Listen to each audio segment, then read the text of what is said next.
Hello, and welcome to today's episode of the Immigrant Finance Podcast. I'm Adina, and I'm here today with our guest, Oscar Romero, who is going to be speaking to us all about his incredible experiences as a software engineer, as an advocate, the voting rights work he does, and lots of amazing advocacy for the immigrant community. So, welcome, Oscar. Thank you for joining us today. Yeah, no, thank you so much for having me, Adine. I'm super excited to be on the podcast and to be able to share with the audience anything that I have come across and that can be beneficial to the group. Absolutely. We appreciate that and you taking the time. So I'll turn over you to give a better intro on your background and anything you want to highlight, and then we'd love to hear a little bit to start off. What your connection is to immigration issues. Yeah, no. So long story short, as short as it can be, I think it's been quite a journey thinking back to the story that my parents told me because I can't remember vividly the moment in time when this happened, but I was 4 years old when it came to the U.S. from Mexico, and similar to a lot of families, we wanted, well, my parents wanted to pursue a distinct narrative to what they were kind of living through in Mexico at the time, which is the challenges. And my dad came under a contract to the States for tobacco farm work. I just saw that there were the opportunities in the U.S. were a little bit distinctly better for a family that he envisioned having, and just that decision was made, and I came along. Grew up in Eastern North Carolina my whole life, and I got to the point of being 14, 15. So I think a lot of people that were undocumented realized uh, we can't get a driver's license in North Carolina because of the lack of a social security number. We can't get, a work permit at the age of 15 to start working as a teenager. And so those moments were very pivotal in my life to realize how much of, I felt as a normal child for the most part. I still lacked a lot of the American pop culture trivia knowledge just because my family at home was in teaching me more of the Mexican pop culture, probably of what they grew up with, and just listening to Vicente Fernandez growing up, listening to Los Temerarios, all the stereotypical kind of memes that you might see in some way or another may have applied to me at one point.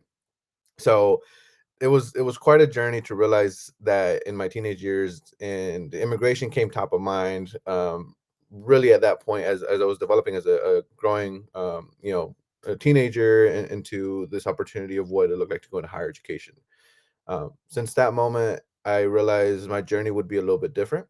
Thankfully, in my senior year, or right before my senior year, I had been an advocate for the Dream Act back in 2012 when it was going through Congress. It didn't make it through. That made the Obama administration pass what's known now today as Deferred Action for Childhood Arrivals, also known as DACA. And so since then, I've benefited greatly to have an opportunity to go through a scholarship program called Gondor Scholars, which my wife now serves as a program manager at, and to have that full ride scholarship to take me into UNC Charlotte, where I graduated with a math major, computer engineering minor, and have made that into a career in computer software development. So it's been quite the journey again, but my relationship is still that, my title today includes many hats, uh, m- most of them being around tech, but also that I'm a first generation immigrant, first generation college graduate, as well as I like to phrase it as an undocumented Mexican American, because I am more a mixture of all three identities than I am a single one. Mm.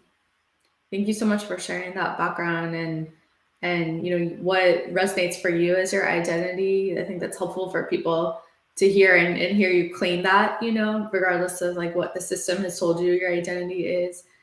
um, Amazing that what you have been able to build too from those experiences. And before we go into a little bit about all the amazing work you're doing and what you've built online, I'm just curious, how do you think your life would have looked like if you hadn't been able to benefit from DACA or from getting this scholarship? It's quite the question, let me tell you, because I think right around that, going into that senior year, me and my dad were actually talking about opportunities of them staying here in the States, me going back to Mexico, or possibly pursuing my higher education completely there, or getting a student visa after going through school in Mexico for a couple years to come back to the States under that student visa. So I think the biggest drawback to that wouldn't have been the opportunities that we were pursuing, but really the lack of having my family near me, right? The family that's been such a huge support group for me and my siblings, uh, not being able to have them close to me, I think, is one of the biggest drawbacks of considering being an undocumented individual in the States. Of like, well, how can I fix my status? As people tell us, like, why aren't you just fixing your status? The challenge behind it is people might not have a legal port of entry. People might not, and that changes drastically the moment where someone previous to DACA or after DACA now, because DACA has no longer encompass most of what people consider the young dreamers anymore. It's barring several from being to apply, and now it doesn't even encompass any that arrived later down the road for whatever means. It's just something that's, I don't know, it is a blessing to have a family that's really close knit, but and then it's kind of a curse of thinking, how do I leave that close-knit family now? How do I leave that to change my status, to adjust that status if there's no pathway within the United States to follow that? So it's a myriad of kind of questions and doubts that immediately entered my head, even as having to contemplate these ideas as a 17-year-old teenager. I could only encompass so much of what I thought would happen from that. It was now looking back, it's just so much that could have happened differently.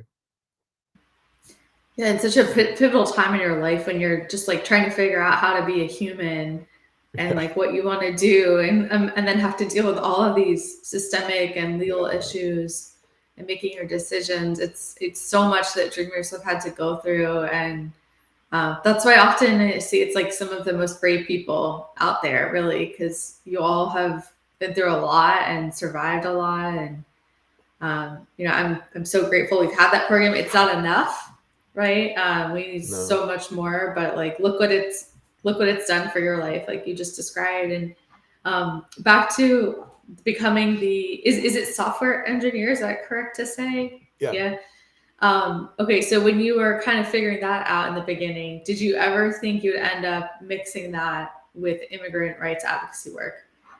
Not at all. I think, I I didn't think really so. think no, and if I could have told you that, I think I would have taken different steps in my life to get to that quicker. But Mm. just thinking about it, I think back a lot to this pivotal question that was asked during the scholarship um, interviews back in 2012. I'm sitting in this room in this amazing office space at Red Ventures, the company where the CEO that sponsored this scholarship program back then. Um, and one of the questions was, what do you see yourself doing in 5, 10 years? The typical question that gets asked at some interviews of like, where do you see your life in 5, 10 years? And I think my answer really did encompass broadly enough what I may have turned it into. My answer wasn't specific because I didn't know if I wanted to be a doctor. I didn't know any context around what I wanted to do. But my answer to them at the point was, uh, it literally started off with, I don't know, but I know I want to be doing something to help the community, to move the mission forward and to help people have a better quality of life. And that is definitely paraphrased from what the 17-year-old teenager probably answered, but in that context was what I was trying to perceive. And I think, looking back, I haven't it'll be a decade now, going from that opportunity when I started interviewing for that to now. And I would not have been able to tell you that this is what it would have turned into. Yeah. My goodness. Okay, so what led to what you're doing now? I guess it was the first thing that kind of pushed you a little bit outside of the traditional software engineer box that kind of led to you starting all this amazing work you're doing in the online space. And tell Yeah, us more so about what you're doing. Yeah. yeah, yeah. So now, today I've been out of a software development boot camp back in 2018 that was mirrored off of the parent company of Golden Door Scholars, or a parent nonprofit called Road to Hire. And so Road to Hire has taken several approaches, starting from high school to people that are between the ages of 18 to 25, to help essentially provide a pathway forward into a more sustainable career. And at the time, they were doing a boot camp was to educate people on how to become software developers.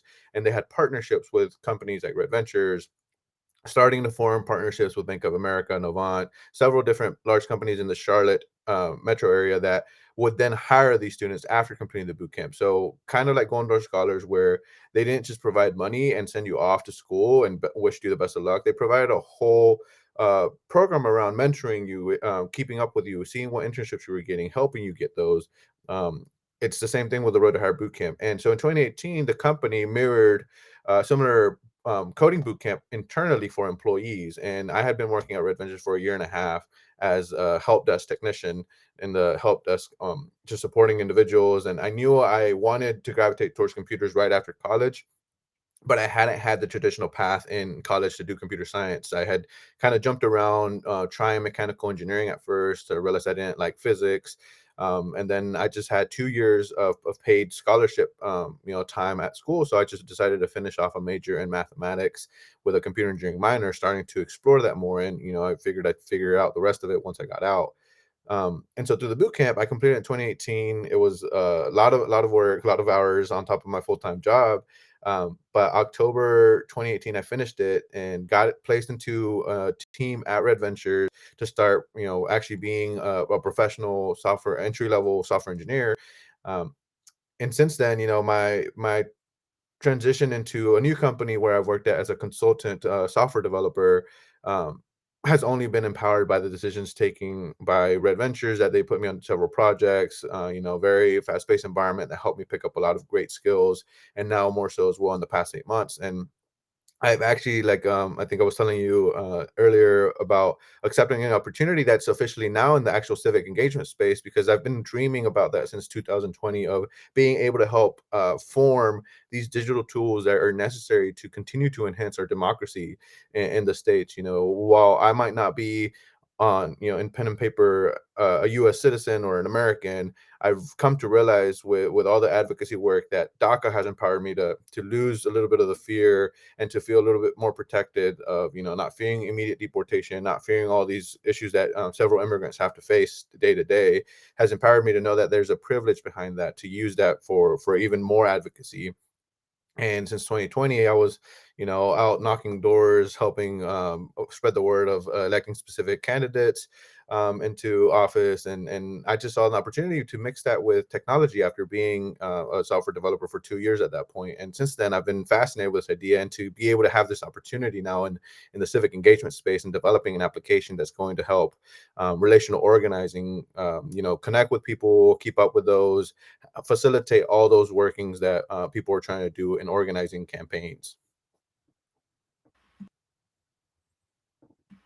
Sorry, my mute was so incredible. I could hear your whole voice change when you started talking about it, when you went from like talking about the first software engineer type of work to now applying it to something you're really passionate about.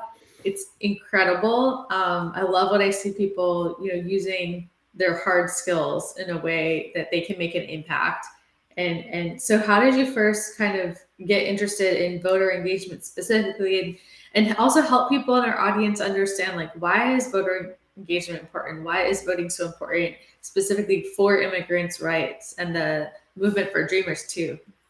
Yeah. So I know that probably subconsciously, when I was watching the decision about DACA, or not DACA, the Dream Act in 2012 happen, I at that point I'd been realizing that there was a lot happening that we as immigrants, without any control over being able to vote, um, we were missing out on controlling our futures, because those decisions that are being made in Congress, those decisions that are being made in our state, in our local government, are powered by people that either do vote or people that choose to not vote. And while there's, different things we could get into in how people can vote, the ease of voting, the availability of having time from your job to vote, there's so many variables. I think that, to me, digital tooling has become a way to facilitate that, especially how connected we are now to different people. And the biggest aspect of specifically to relational organizing is that, while I specifically couldn't vote,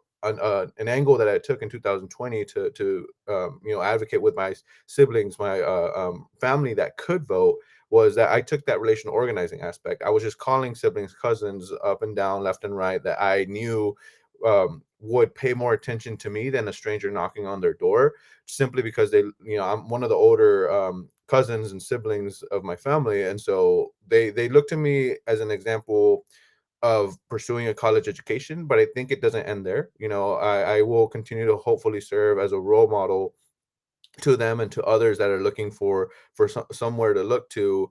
And I might not be perfect, but the things that I can do is, while I can't vote, I can definitely help people be educated on who they choose to vote for. My decision with this isn't, at the end of the day, to convince you exactly to vote the same way that I would if I could, but rather to empower you to help you decide who you want to go based on your values and morals, and also considering those around you. Because voting inherently may seem selfish when you're putting one ballot in with your name on it, but it's very selfless act where you're going in and you're considering the state of the nation, the state of your local government, your state government, and you're doing it for in hopes of improving society that's around you, because it's about your neighbors, it's about your family that's being impacted by all these changes. I couldn't agree more. And I want to dork out so much about all this with you, but like just a little bit of my take it, how I relate to your mission and what we're doing in immigrant finance to Yeah. connect the dots is like, for me as an immigration lawyer, I run up against the laws every day, and I know how inhumane and violent and harsh they are and need to be changed. And I also know how nearly impossible it is for them to change. And it like Right. all goes back to voting, right? Because the people who are voting have the power to change who's in power, who changes those laws, Yes. right? And then how do we get how do we get people to be voting to have their voice heard if they don't have the ability to vote because they're immigrants, right? So it's like this cycle. And for me, the more I think about it, it always comes back to money and finance, because Yes. at the end of the day, who are the people who control power in this country? It's people with money, right? And so that's actually a huge driver behind what we do Yeah. in immigrant finance is like we need to see this community have at least financial stability, but Right. also be building wealth, because this is going to change the dynamic of what the laws say of who can vote, and then who is in power and what the votes Yes. go toward, right?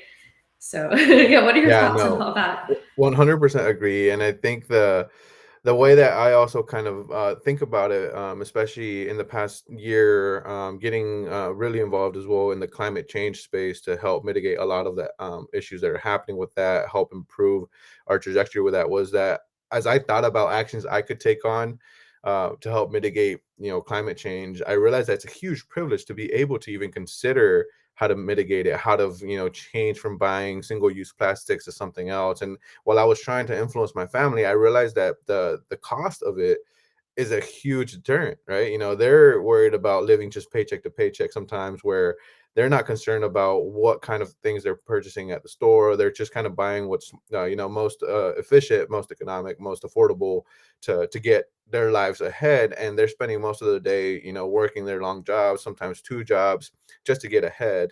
And considering that that's a privilege, again, to your point of immigrant finance is a power, because the moment they can get out of kind of that constant cycle of just barely staying afloat, they can consider more of the opportunities and engagements that they can do in their communities and their societies, right. Once you consider that you empower an individual to have a better state of mental health as well by improving their financial situation, they can consider more outliers that they can then bring into their circle of what I call your circle of concern, control, what you can control.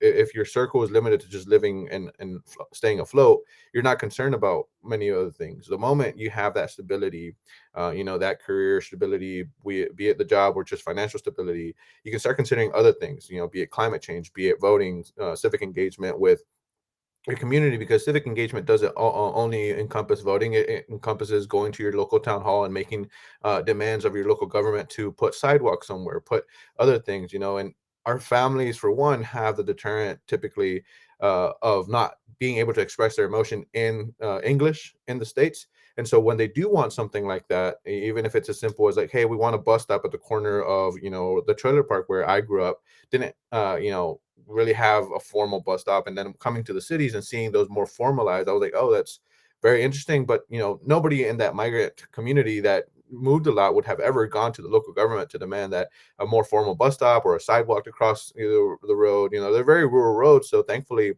they're not as needed. But just those demands and civic engagement heavily deter, like you said, who has the power to control their future. Um, with that said, there's still going to be a lot of people that can't vote because of being first gen immigrants, second gen immigrants that still are maybe on a different, or not second gen, but first gen immigrants that are here without official documentation of being a U.S. citizen to vote. And one of the avenues I've been approaching it from is, how can I, as a first generation immigrant from Mexico, still vote in Mexico? Because there are motions and abilities to go through to have that power to vote, if it's even just at the national level. Um, but looking at other countries, how can we control that civic engagement through, mailing ballots, and different actions that we can take? Because at the end of the day, those countries will only get better if we also, dictate what we want from our nations and countries of origin. Thank you so much for articulating that in such an eloquent way for people to hear about, ways they can really empower themselves even if they can't vote. So you just talked about like advocating to your local government for that. Yeah. But bus stop is an example. I mean, you don't need to have citizenship to do something like that, right?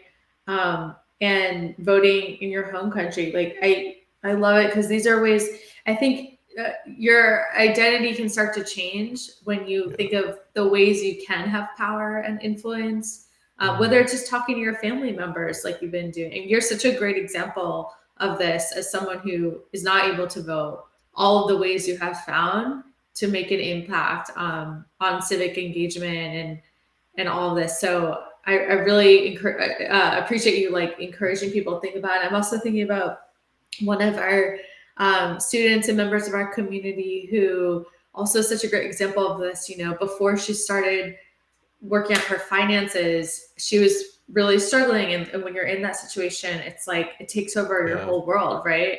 I know we've been there when we were struggling a lot with finances when my Right. husband immigrated here. It's like you can't even think beyond tomorrow. How can you Hmm. think about, right, like civic engagement stuff? But now that she has her finances really strong and she started a business, she's working for herself. She does so much activism work now. Like she's Yeah. constantly, volunteering and helping people in her community, like doing pro bono work for That's folks. awesome. She was on a panel speaking about immigrants' rights, and she's now like a local, like public speaker. And this was all a change that happened in about a year Wow. just from getting strong with her finances. So Yeah. I really, really appreciate again you drawing this out for people. And can you tell us a little bit more about like for someone who is maybe afraid to get more involved or they believe that their voice doesn't matter? What would you say to them? I think that's the biggest thing to overcome, especially being an immigrant, where I relate this to my parents and how they shared stories about the first time they were, even at a fast food place trying to order food. Their voice was completely actually taken away because they didn't know the language, right? Even starting from that point, they had to point to things on the screen in order to get their message across. And being immigrants in a nation that kind of, shuts you out in that perspective of having to learn the language. And there's nothing wrong with not knowing a language. You come across several people that aren't bilingual at all, and they only see it from a perspective that maybe their language is the predominant one, so they're okay. But looking at it from the inverse side, losing that voice and that power and making families afraid, I think, is the first biggest issue in any country where immigrants come to. Right, I think there's a lot of lack of support in all sorts of immigration, not even in this just in the states but everywhere else, that needs to improve, as we can't just be a global society that only accepts people from our specific nation, from our specific background into our country. So looking at it from the lens of losing your voice, it's totally understandable that people are afraid. People think that their voice doesn't matter. Um, and overcoming that is going to take several years of, both a mixture of organizing, a mixture of our nation and other nations showing that they care for these voices that have been shut down, by doing efforts like targeting those specific communities and showing them through individual as much individualized support as possible, that they have ways to get to, the town hall, to get to local government, to not be afraid of these public services that are public. They aren't the service of a private community. The first thing that comes to mind is just growing up with such a fear of the moment we saw a police officer on the road. There was that innate fear of like, oh my gosh, if I get pulled over, there's going to be a $200 ticket minimum. Tying that back to finance, you're afraid of what that's going to do to your financial stability. So now you fear the police officer that's on the street, likely just protecting and helping serve. There's certain situations that have, not happen in that general sense, but the idea was to have them in that public service role. And then you think about firefighters. I never interact with a firefighter outside of just going and seeing a fire truck, and that's one example of an activity of how you kind of start getting people to be okay interacting with those public services and giving that voice back. And the moment you talk to a firefighter and tell them, maybe it sparks an interest that you want to be a firefighter one day, and so then you feel like that to you is an important fact of life now. So these experiences that we need to expose immigrants to are necessary for them to captivate that motion of my voice does matter, my voice is important. To me, that kind of happened with DACA, right? Where it was Obama administration acknowledging, even in Obama's speech, that these are people that grew up in the states that, for lack of just a piece of paper, says that they're not U.S. Citizens or people of this country, but he in turn turned that around and said that he acknowledged us as such. And so that was the first empowerment for me and the first experience with a public service role as big as the president's role, that kind of accepted me in. And I was shedding tears that day. I heard that, just from that excitement of being heard. So it's going to take a lot of that, but I think the moment people can kind of come to terms of realizing just that self-love, that self-appreciation of oneself, that's, I think, the first motion to do it on your own, of really seeing that your voice, for one, does matter in what you do in your life. And I think you probably advocate in similar with finance, of saying that you have control over what you choose to do with your money. And having that control ends up leading to more empowerment of oneself. So through that lens, it might take a while, but I think people can come to terms with different actions from the government that will help promote that more. Damn, that was genius. That Thank you. oh my God, I'm laughing because I encountered you, learned about you, Oscar, from Kevin, because you were on Yeah. Kevin's podcast. And when I interviewed Kevin for ours, there was also this moment in the podcast where I was just like, damn, drop the mic, Kevin. It That's doesn't hilarious. happen all Kevin the is time, awesome. but that was so brilliant. I mean, how you connected on a global level the need for immigrants across countries Yeah. to stand up and feel heard, and for countries to recognize that to the local level with the fireman. I think that's super profound. I mean, we actually just had the IRS come talk to our community Yeah. yesterday, and I was reflecting on this a lot last night, what you're kind of alluding to, of like just normalizing it and having them in the same room, and having, when you think of the IRS, it's like this really scary thing. People freak out, they get Yeah. intimidated. They're like, oh my God, am I going to be put in jail if I don't pay my taxes? Right. Or are they, I'm afraid to, because they're going to share my information or whatever. Yeah. And to just have a couple of normal people talking, going through the tax laws, and be like, no, we are legally forbidden from sharing anyone's information with any government agency, including Right. ICE. Right? Like, it was so powerful. So I completely agree with you that we need to have people in those rooms and have those conversations, Mm-hmm. and see that they have a right to be served Right. by the public resources, regardless of their status, is important. And it really does start with the inner work and the self-love that you talked Yeah. about. Example I love to encourage our students with in the beginning is like just taking that act of like calling your bank when you get a fee you don't know, and just asking, what is this Yeah. fee for? And like, is there any way you can reverse it? That little act is just a simple way you can start stepping into being an advocate for yourself, right? Yeah. And it starts there. So yeah, I really appreciate everything you just laid out. And Yeah, I want to hear more about the website you've built too for undocumented folks, and like how does Yeah. that relate and play in with all of the voting rights work and civic engagement? Yeah, so back in 2019, at the beginning, after having been in a couple of months in my role as a software developer, um, being able to, I grew up not being much of a creative artist on paper. I still find myself being quite creative mentally in envisioning new tools and apps. Creativity takes a different aspect depending on your medium, right? Your medium can be digital, your medium can be physical, and while physical was never my forte, I took this into the digital aspect that I still had this vision and goal of saying, for one, I wanted to create a portfolio website for myself because I knew that was important as I grew as a developer. And I took a stab at that, and it was okay. It was great experience for me to learn how to do a website. I've since reiterated on it, and I think the biggest thing that I've learned from technology that I choose to apply in my life, and I think people can definitely choose to do this even if they're not in tech, is that iteration process. Something doesn't have to be perfect the moment you create it on day one. It can change on day two, and we as people are doing that. And that's one of the biggest analogies that I've had of looking at my trajectory that's very untraditional in regards to not going to computer science, not immediately starting a software development career, and changing in my career into the projects I do is that I assimilate it to being on a playground, right? When we're kids, it's just that innate curiosity of going to the slide.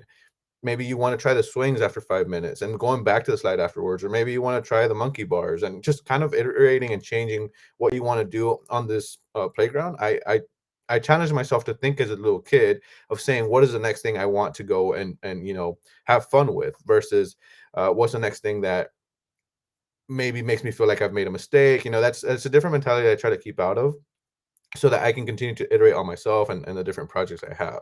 Um, to the question you asked about how I got involved with my website, so that iteration process kind of kicked in 2019, where now I wanted to make another website, and I was fascinated by Humans of New York. Right, if anyone has come across that, they'll see how impressive it is just to have a quick little picture, little bit of words of people, and I think it ties it back even with the example of the IRS of humanizing each other, right, making everyone seem like we are the humans that we internally are. Right now you'll see the IRS office building, and that scares you. You walk in and you realize they have the same concerns as people. They're thinking about their children, they're thinking about their parents, they're thinking about all these things that we as humans um, will all experience in one way or another. Thinking of a loved one or being concerned for something that you have looking forward, maybe a competition. We share these emotions in different ways, and that humanizing aspect I think is so crucial to becoming a nation that's more accepting of each neighbor.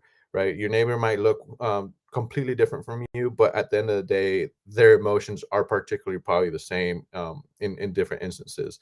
And because I had that emotion, I started to think about Humans of New York is amazing. How can we do this more so for the immigrant stories that I hear about, that I grew up listening to, that, we don't have a voice outside of the media's agenda trying to push something forward on the platform of politics. And idea started coming out of like immigrant humans, or the naming I think is the bane of any developer's existence, because naming is not something we easily come across, and so we always struggle with what to name something.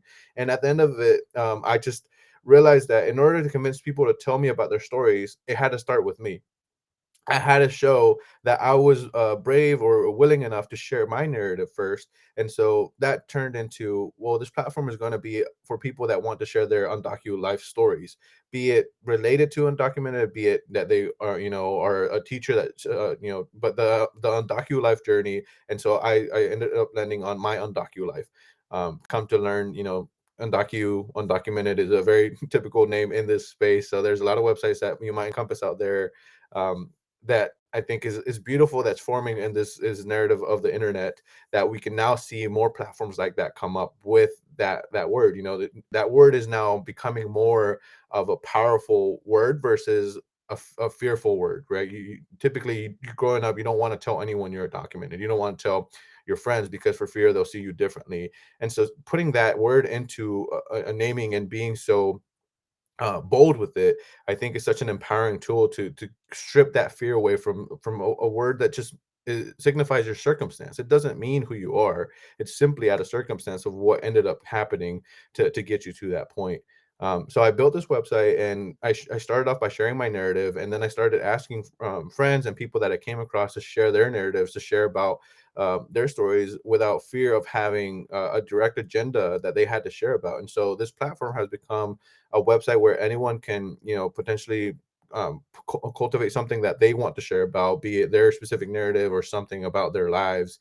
Most recently, one of the contributors to the blog site wrote about growing up, what it's like to grow up with immigrant parents. Right? Not only is our narrative tied to oneself's journey, but also those around us. And so it's very impactful to see these narratives come out without thinking that we have to write this in a specific way so that Congressman X or Congresswoman Y needs to hear it. It's just about expressing and letting out those sentiments in our own words for the world to see, to captivate our stamp in history, that we so like our footprint on this world is so large that we need to have historical reference to those moments. It's so brave what you've created and what you've been willing to do to put yourself out there to be an example for others, and to help normalize talking about being undocumented. I agree. It's amazing to see all these websites. And I really like your point of like, not just for the sake of advocating to Congress, like it's for the sake Right. of just sharing the stories, right? Because Yeah. we need that alone. And I often see in immigration law and immigration advocacy space, it can be like so contrived how to like Hmm. find the most squeaky clean story of someone with Yeah. no criminal convictions or whatever, to make it I don't know, try to humanize, but that's not how humans are. Humans are complicated. We're Right. not perfect, and we Right. need people to see all sides. So thank you for doing that work to share stories and encourage others. I think that's the number one thing it comes down to with making change is the humanizing. Of course. And you've clearly thought really deeply about how to make these changes through the voting work, the civic engagement, sharing the stories. So I guess, what are you kind of hoping for the future? What if you could, if you could have all this turn out in any way you want in the next 10 years, what would it look like? There's a lot to do in 10 years. And I think really the beauty of it all that I really anticipate is, for one, leaving a legacy that empowers people to have that voice for whatever it is that they're Yeah. pursuing, right? To have a voice in their narratives. I think people have lost track of, whenever they share with the media, that they're essentially giving permission into their lives, and that comes with having control over your voice.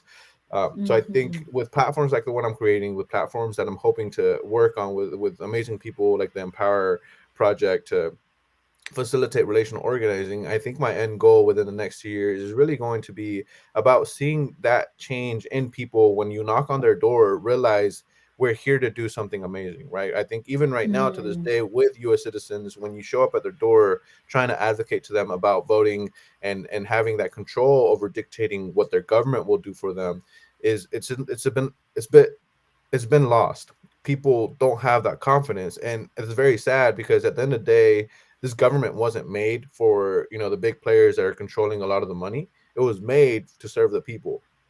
And so Mm. being able to recaptivate that, be it people that are undocumented, people that maybe permanent residents but don't have yet the right to vote, people that are US citizens that have lost hope in that system, I think that's going to be recapturing their voice in the next 10 years to advocate for the needs that we have, be it in climate justice, in immigrant Yeah. reform, in financial redistribution of wealth, to have that power back in the general people, and the body that controls what this nation was meant to be, a diverse set of people working together to create a beautiful and fabulous country.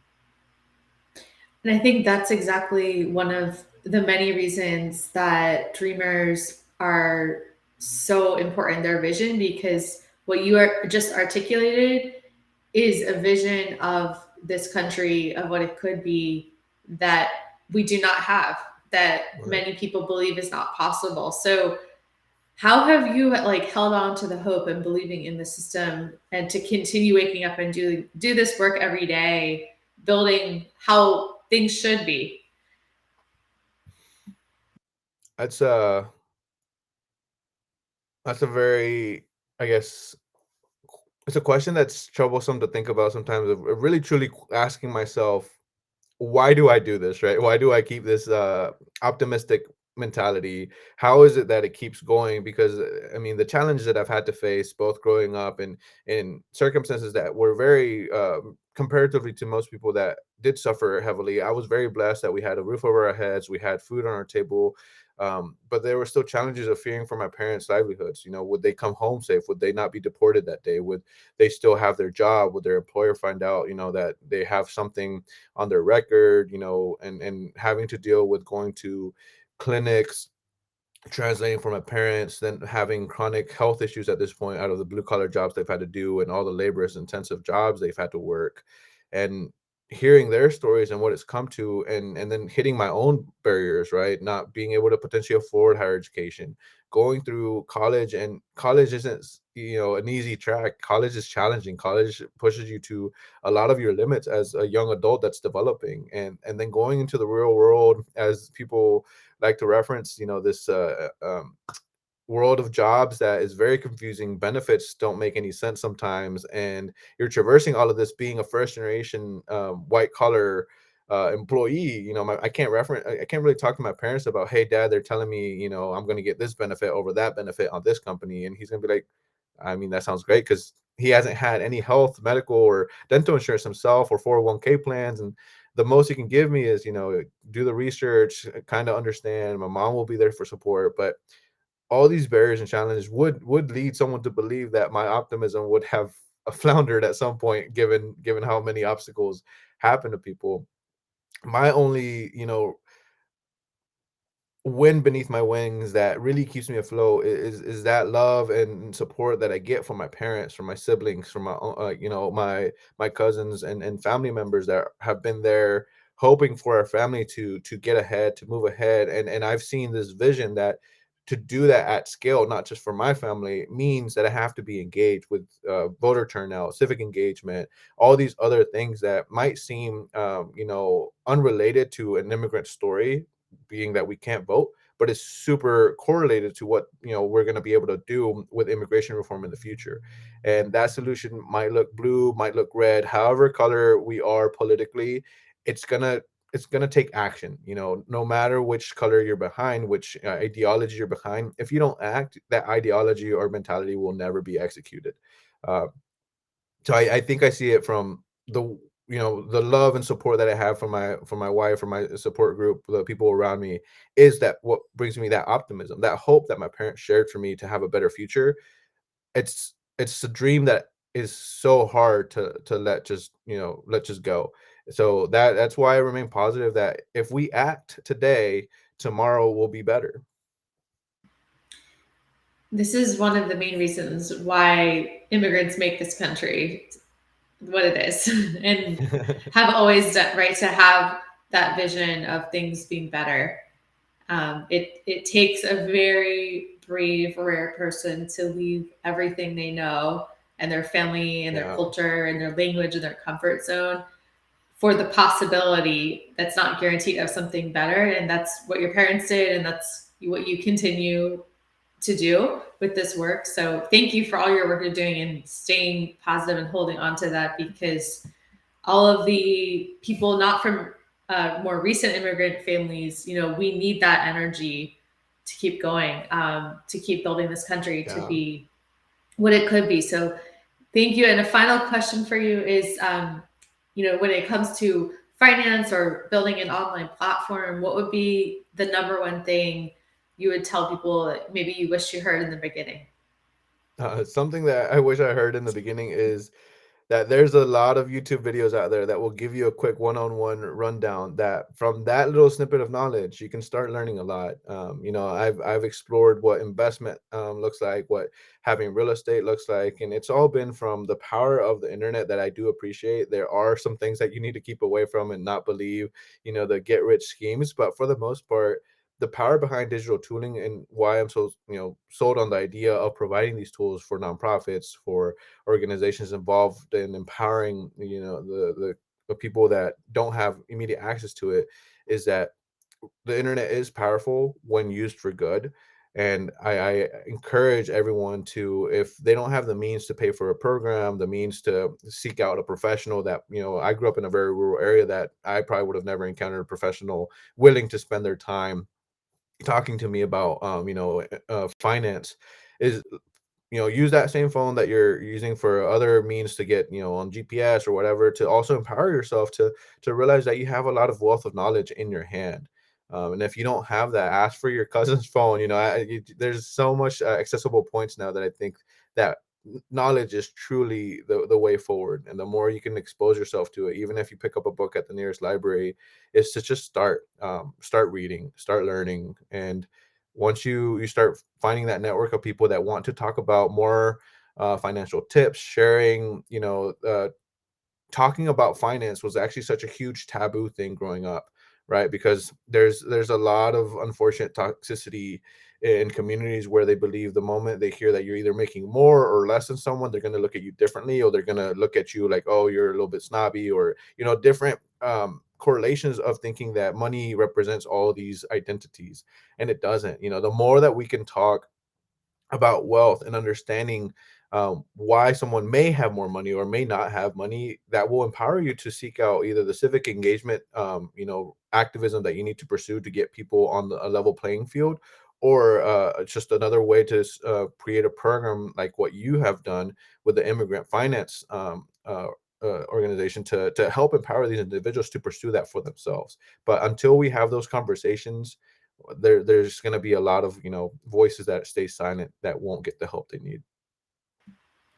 Couldn't agree more with all that. And yeah, if it wasn't for YouTube, immigrant finance would never have Yeah, existed, because that's how we figured out, not being software engineers, how to make a website and right. a blog, right? Like, so yeah, I couldn't agree more. And libraries were also huge when we couldn't find Yes. any financial information that spoke to our experience. Like, we checked out every finance book at the library and started piecing things together and talking to people. So thank Yeah. you so much for sharing that advice for people and the power of knowledge. And I think the overall theme of this conversation I've gotten from you is really like people stepping into their power and having Yes. that self love to decide, my voice matters and I Yeah. deserve to have access to this information, and all that. So thank you so much for sharing your time. Of Where can course. people follow you, engage, check out your website? Yeah. So primarily, definitely all the social media handles out of the sake for the website promotion. I think marketing is not my forte. So if anyone's interested in helping with marketing, feel free to reach out for that. The best way you can probably find me is I have a website for my own portfolio that has all my social media handles. We can probably post it with the blog post at the end of this, but it's just oscarromerojorge.com. Jorge with a J, not with an H, just in case anyone tries to spell it that way. So if you go to that website, you'll find a myriad of the projects that I'm involved in, as well as my social media handles and LinkedIn. LinkedIn is probably the best way to reach me for any connection opportunities, but feel free to message me on the preferred platform that any of y'all have. Wonderful. We will definitely link that below. And I meant to follow up with you actually that we do have some folks in our community I spoke to who do want to share their stories on your website. Yeah, So I will awesome. connect them with you today. And yeah, thank you again for all the amazing work you're doing and sharing these insights with our community.